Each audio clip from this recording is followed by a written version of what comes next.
সরিষার মধ্যে ভূত রেখে কখনো মাননীয় প্রধান উপদেষ্টা আপনি সফল হতে পারবেন না। নিশিরাতের বিচারকদেরকে বহাল রেখে বাংলাদেশের বিচার ব্যবস্থাকে চূড়ান্তভাবে স্বাধীন করা যাবে কিনা, রাখা উচিত হবে কিনা তাদেরকে বহাল রেখে আমার সন্দেহ আছে। কেউ কেউ বলতে শোনা যাচ্ছে মানবতা বিরোধী অপরাধ আদালতে, আন্তর্জাতিক অপরাধ আদালতে যাদের বিচার হচ্ছে সেই বিচারে হয়তোবা অবজারভেশন আসবে আওয়ামী লীগের রাজনীতি সম্পর্কে, সেটা অত্যন্ত দুর্বল অবজারভেশন হবে।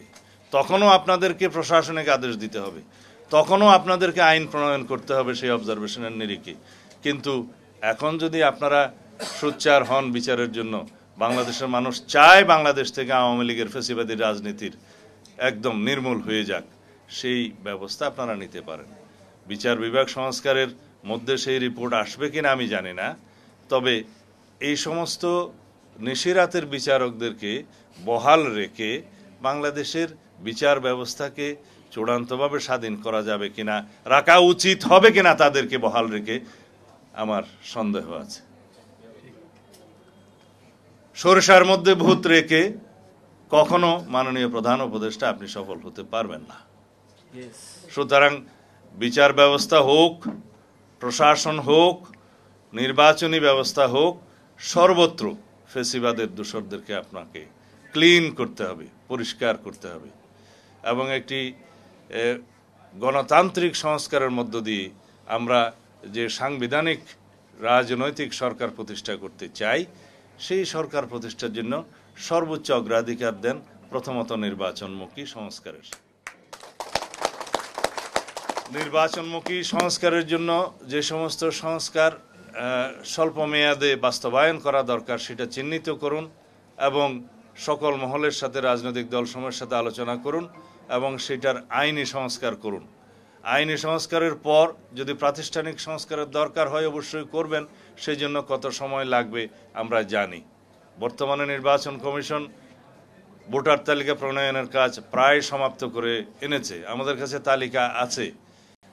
মার্চের 2 তারিখের মধ্যে একটি পরিষ্কার নির্বাচনী ভোটার তালিকা প্রণয়ন হয়ে যাবে। এরপরে শুনানি, আপত্তি ইত্যাদি চলবে, সেটা কন্টিনিউয়াস প্রসেস এবং সেটাও মাস 2-1-এর ভিতরে তার পরবর্তীতে সম্পন্ন হয়ে যাবে। সেই প্রজ্ঞাপনও আমরা পেয়েছি নির্বাচন কমিশন থেকে। ডিলিমিটেশন সময় মতো হবে এবং অন্যান্য নির্বাচনী কার্যক্রম যেগুলো আছে আইনি সংস্কার ছাড়া, সেগুলো খুব বেশি সময় নেওয়ার কথা নয়। আর এই সমস্ত কাজ সবকিছুই একই সাথে চলতে পারে, সিমultaneous রিফরমেশন অফ অল সিস্টেমস এটা চলতে পারে। সুতরাং বেশি সময় ক্ষেপণের জন্য আপনারা কোনো কৌশল অবলম্বন করলে জাতি সেটা মেনে নেবে না। জনগণের সার্বভৌমত্ব প্রতিষ্ঠা করুন, প্রথমত জনগণের নির্বাচিত প্রতিনিধিদের মাধ্যমে। সার্বভৌমত্বের বহিঃপ্রকাশ হবে সেই সার্বভৌম পার্লামেন্টে, সেখানে সকল ধরনের আলোচনা হবে।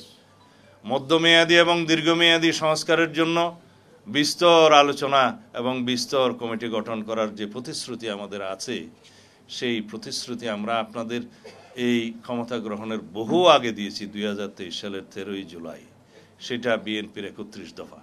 সেই 31 দফার মধ্যে মৌলিক বিষয়গুলো উদ্ধৃত আছে। আমরা আহ্বান করেছি এর মধ্যে যদি কোনো পরামর্শ থাকে যেগুলো আমাদের গ্রহণ করতে হবে জাতির কল্যাণে, সেটা আমরা গ্রহণ করব সাদরে। আমরা মূল নীতিগুলো ওখানে উদ্ধৃত করেছি। সংস্কার কমিশন গঠনের মধ্য দিয়ে পরবর্তীতে নির্বাচিত রাজনৈতিক সরকার জনগণের কাছে যাবে এবং জনগণের চাহিদা অনুযায়ী সেই সংস্কার প্রস্তাবগুলো গঠন করবে এবং জাতীয় ঐক্যমত সৃষ্টির মধ্য দিয়ে সেই সংস্কারগুলো গৃহীত হবে এবং সেটা বাস্তবায়ন হবে। তাহলেই জাতির মঙ্গল।